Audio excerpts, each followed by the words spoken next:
Okay folks, you'll notice that I'm shooting these videos in a different room. This is sort of one of my library areas. Actually, it's the spare bedroom. It's interesting that you turn the television on, you get all these programs that are being filmed in bedrooms and studies, and it's no different with the school videos, is it? Everybody's home in front of cameras, it seems.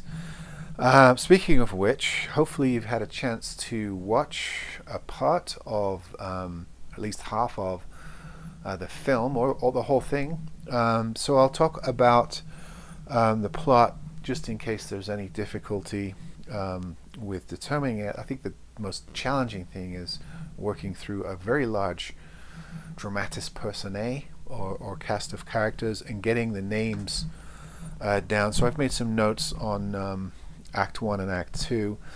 So Act 1 is basically an introduction of a lot of characters and their conflicts, and they tend to be bunched in groups of 2 or 3.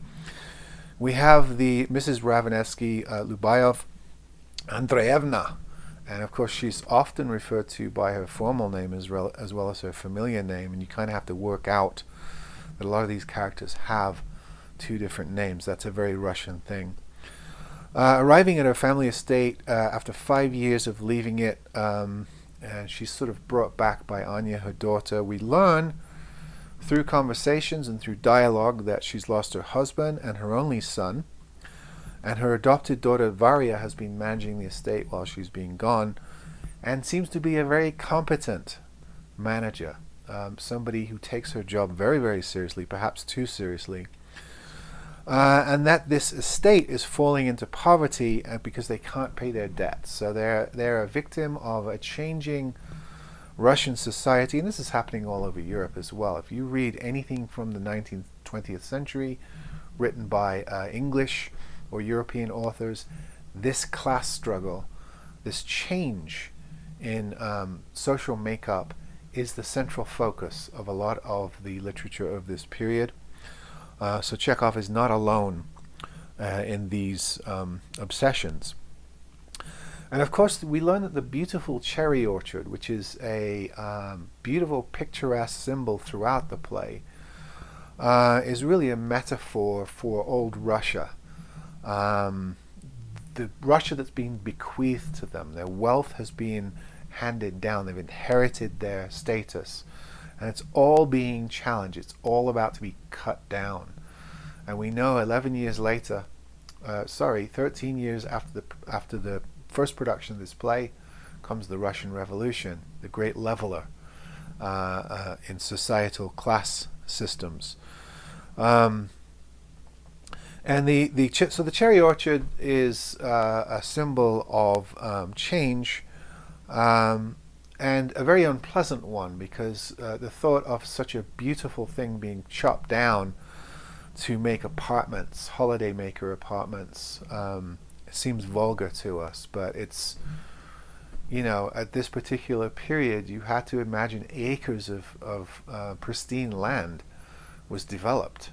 Even some of the places in which we live and work today used to be like the cherry orchard. That were leveled and chopped down and made into more serviceable plots for various industries. So we get the feeling that the 2 businessmen in the play, Lopukhin and Pishchin, are sort of users in a way. They're definitely trying to make something of this situation. Lopukhin is the sharp one. He's the rising businessman, the one who used to be a serf. Pishchin, as I said in the last video, seems to be, a lot like, aging CEOs in this country today that are going bankrupt and wanting a handout. So he's a character that we can relate to. Lopukhin is really pushing Lubyov to sell the estate, chop down the orchard to build summer villas. Of course, when you take a piece of land and you create lots of apartments on it, you can raise your revenues quite a bit. So obviously he's got his hand in some sort of profit scheme. And she's not only rejecting his idea because she's clinging to some old notion about her heritage. Also, she's inactive throughout the whole play. She refuses to make a decision until it's too late. And she's reckless, even in growing poverty. They still eat well, they spend money, they go to expensive restaurants. She gives money away despite this near bankruptcy. And then there are lots of small, as I mentioned, conflicts. We have the triangle, the rivalry between Varia and Lopekin, who is supposed to be some sort of love interest that never materializes. Then we have the three-way triangle of Dunyasha, Epikhodov, and Yasha.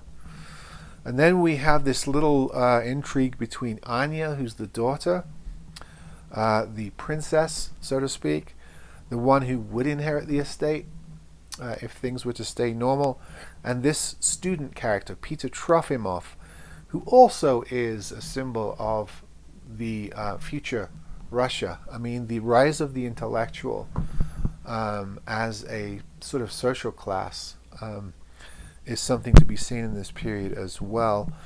So the first act really is the introduction of all these schemes, interactions, and characters. We get to know everyone a bit better in the second act. We get new characters like Charlotta, a foreign governess who likes to wear a man's hat and carry a rifle, a very eccentric figure, an orphan who's disconnected from her roots and feels very lonely. We have Dunyasha and this sort of very immature attraction to Yasha, who's obviously just using her, and this is a tragedy within itself. We have Epikhodov, who carries a revolver everywhere and threatens to kill himself if Dunyasha doesn't react to his courting, which obviously she's more interested in the more dashing Yasha. We have Lopekin still scheming, still trying to push Lubyov into his villa idea, or villas, cottages. And we still have Lubyov still inactive, not doing anything, shifting things over to Gaev, who of course is no better, sort of an old doddery uncle. You probably have characters like this in your own family. Sort of thriving on old victories and not really relevant to anything today.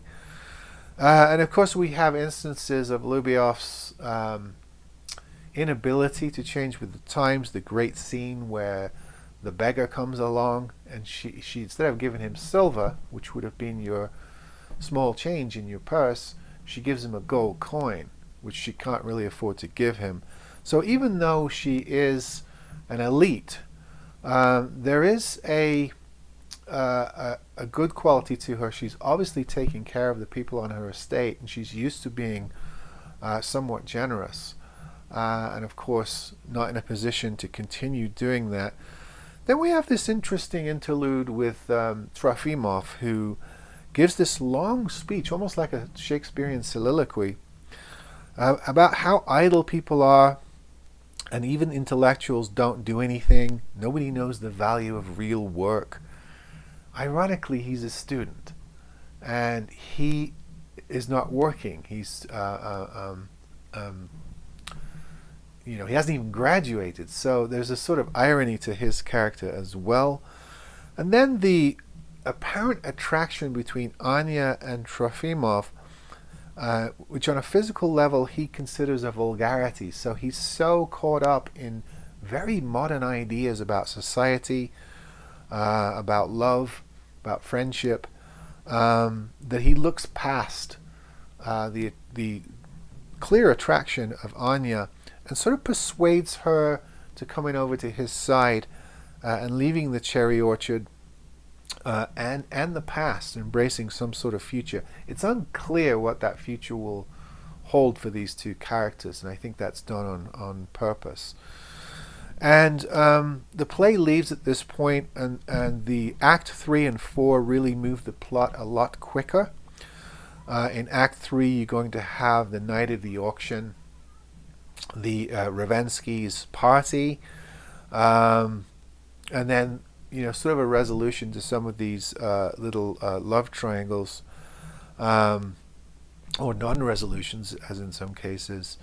And then we have the great climax at the end. I won't give spoilers out on this particular video, but we can see the end game clearly coming well into the second and third act. You kind of know what's going to happen at the end. It's very clear. That's why this play has been treated as a tragedy, because a tragic character always has a flaw that they cannot correct. So it was not put on as he intended it to be, which is sort of more like a comic farce. And I've seen versions of it that try to do that. So what I would like you to do on this particular video is just check in via the comments and tell me which characters you can relate to, or feel any sort of empathy for, or you think represent anything in our modern world. Obviously there are some characters in this play who are very old-fashioned, who represent the 19th and 20th century, early 20th century, but I think there are enough characters in this play that sort of cross over into our era. So maybe just put a paragraph in the comments and give me your opinion on which characters you think represent contemporary ideas, concerns that we have today, or that you can resonate with when reading through. And I look forward to seeing your responses. I'll be back next week to talk about parts 3 and part 4. We'll wrap it up and discuss. I'll take some time to also discuss the drama paper. All right, folks, enjoy this play. It's our last piece of literature together, and I'll talk to you soon. Stay safe.